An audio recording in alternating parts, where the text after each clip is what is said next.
ఎద్దేర్చిన యవసం ఎలా ఉంటుందో మనకు ప్రత్యక్షంగా చూపిస్తున్నది రేవంత్ ప్రభుత్వం. రైతేర్చిన రాజ్యాన్ని మళ్లీ తెచ్చిన ఘనత ఈ కాంగ్రెస్ పాలకులది. ఇందిరమ్మ రాజ్యంలో అన్నదాతది అరణ్యరోధనే. రైతు బంధు లేదు, రుణమాఫీ జరగలేదు, భరోసా రాదు, మద్దతు ధర లేదు, బోనస్ పెద్ద బోగస్, ఆఖరికి పంట కొనే దిక్కు కూడా లేకుండా పోయింది. రైతు విషయంలో కాంగ్రెస్ ప్రభుత్వానిది అంతులేని నిర్లక్ష్యం. పంట కొనుగోళ్లు లేక ధాన్యపు రాశులన్నీ అకాల వర్షానికి తడిసి ముద్దవుతున్నాయి. అయితే ఆరుగాలం కష్టపడి పండించిన పంట కండ్ల ముందే వరదలో కొట్టుకుపోతున్నది. ఏం కష్టం ఇది రైతన్నకు? 10 ఏళ్లు ఎంత పచ్చగుండే మన వ్యవసాయం 2.5 ఏళ్లు తిరిగి సరికి ఎందుకిలా తయారైంది? రైతన్న గుండె ఘోషకు కారకులెవరు? ఇంతలా రైతును పగబట్టాల్సిన అవసరం ఏముంది? మీ కక్షా రాజకీయాలకు రైతులను బలి చేస్తారా? అన్నం పెట్టే అన్నదాతనే గోసపుచ్చుకుంటే మీకు పుట్టగతులుంటాయా? రైతు సంక్షేమానికి తూట్లు పొడిచిన ఈ ప్రభుత్వం వారి కష్టానికి కనీస గౌరవం కూడా ఇవ్వట్లేదు. వడ్లది అదే కదా, జొన్నలది అదే వ్యధ. మక్కకు దిక్కులేదు, శనగలకు శని పట్టుకుంది, సన్ఫ్లవర్ వాడిపోతున్నది. పలు జిల్లాల్లో మార్కెట్ల ముందు లోడు లారీలు బారులు కట్టాయి. అకాల వర్షం మోపైతే తడిసిన ధాన్యం కుప్పల ముందు రైతుల వలపోత గుండెను మెలిపెడుతున్నది. ఆ దృశ్యాలు చూసి కూడా కరగడం లేదు ఈ పాలకుల రాతి హృదయాలు.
ఇక ఎద్దేర్చిన యవసం ఎలా ఉంటుందో మనకు ప్రత్యక్షంగా చూపిస్తున్నది రేవంత్ ప్రభుత్వం. రైతేర్చిన రాజ్యాన్ని మళ్లీ తెచ్చిన ఘనత ఈ కాంగ్రెస్ పాలకులదే. ఇందిరమ్మ రాజ్యంలో అన్నదాతది అరణ్యరోధనే. రైతు బంధు లేదు, రుణమాఫీ జరగలేదు, భరోసా రాదు, మద్దతు ధర లేదు, బోనస్ పెద్ద బోగస్, ఆఖరికి పంట కొనే దిక్కు కూడా లేకుండా పోయింది. రైతు విషయంలో కాంగ్రెస్ ప్రభుత్వానిది అంతులేని నిర్లక్ష్యం. పంట కొనుగోలు లేక ధాన్యపు రాశులన్నీ అకాల వర్షానికి తడిసి ముద్దవుతున్నాయి. అయితే ఆరుగాలం కష్టపడి పండించిన పంట కండ్ల ముందే వరదలో కొట్టుకుపోతున్నది. ఏం కష్టం ఇది రైతన్నకు? 10 ఏళ్లు ఎంత పచ్చగుండే మన వ్యవసాయం 2.5 ఏళ్లు తిరిగేసరికి ఎందుకిలా తయారైంది? రైతన్న గుండె ఘోషకు కారకులెవరు? ఇంతలా రైతును పగబట్టాల్సిన అవసరం ఏముంది? మీ కక్షా రాజకీయాలకు రైతులను బలి చేస్తారా? అన్నం పెట్టే అన్నదాతనే గోసపుచ్చుకుంటే మీకు పుట్టగతులుంటాయా?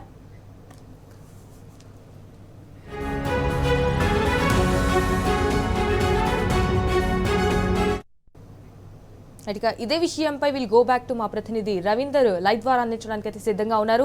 రైట్ రవీందర్, చెప్పండి, అసలు ఈ ప్రభుత్వం అంటే పంట ఎందుకు కొనడం లేదు? ఈవెన్ రైతులంటే లెక్కలేదా? ఎర్రటి ఎండల్లో రైతులు అవస్థలు పడుతున్నా ప్రభుత్వం ఎందుకు పట్టించుకోవడం లేదు? Watts updates?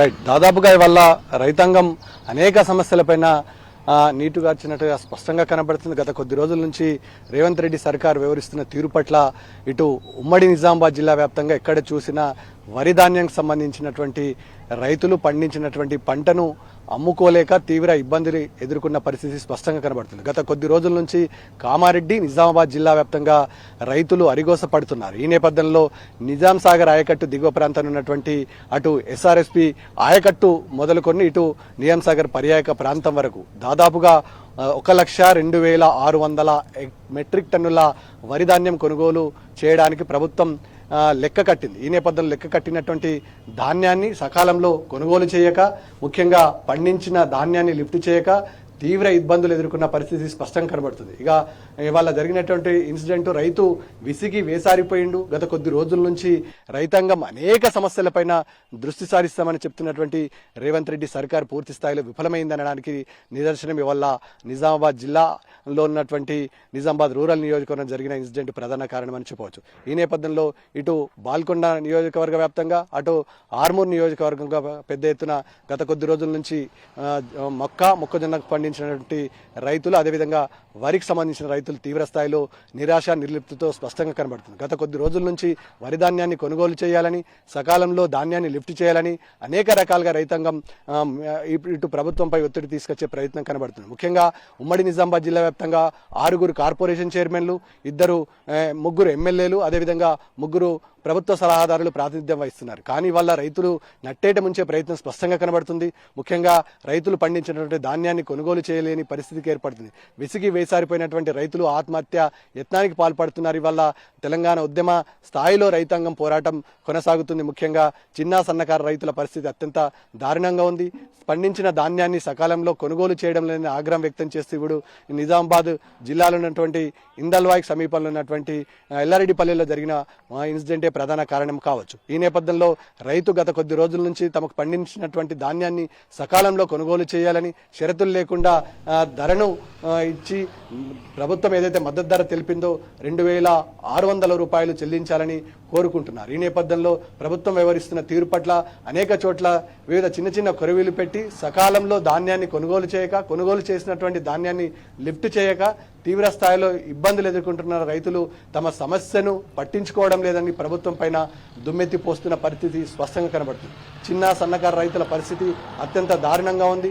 సకాలంలో ధాన్యాన్ని కొనుగోలు చేసి ఉంటుంటే ఇవాళ రైతులు ఈ పరిస్థితి రోడెక్కే పరిస్థితి ఉండకుండే. కానీ ప్రభుత్వం వ్యవహరిస్తున్న తీరు పట్ల ప్రతి చోట ఎక్కడొకక్కడ ఇవాళ తీవ్ర గందరగోళమైన పరిస్థితి ఏర్పడింది. అనేక కళ్ళబొల్లి హామీలు ఇచ్చినటువంటి రేవంత్ రెడ్డి సర్కార్ కొలువి తీరిని మొదలు ఇప్పటి వరకు ఏ ఒక్క హామీ నెరవేర్చకపోవడంతో రైతులు ఒక నిరాశతో ప్రభుత్వంపై దుమ్మెత్తి పోస్తున్న సందర్భం స్పష్టంగా కనబడుతుంది. ముఖ్యంగా చిన్న సన్నకారు రైతులు, అదేవిధంగా కౌలు రైతుల పరిస్థితి అత్యంత దారుణంగా ఉంది. ఇక షాపులలో దొరకని యూరియా యాపులలో ప్రభుత్వం అమ్ముతామని చెప్తుంది.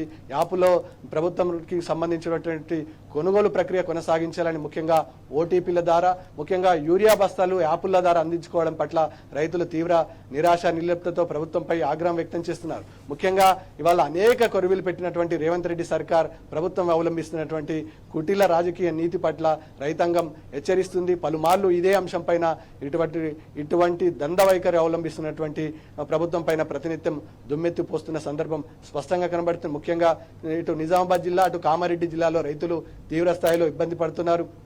ముఖ్యంగా ఇటు బాల్కొండ నియోజకవర్గం మొదలుకుంటే అటు ఎల్లారెడ్డి నియోజకవర్గం, ఎర్రపాడు, అదేవిధంగా తాడ్వాయి నియోజకవర్గంలో పరిస్థితి అత్యంత దారుణంగా ఉంది. ముఖ్యంగా మక్క కొనుగోలు ప్రక్రియ సాగడం లేదు.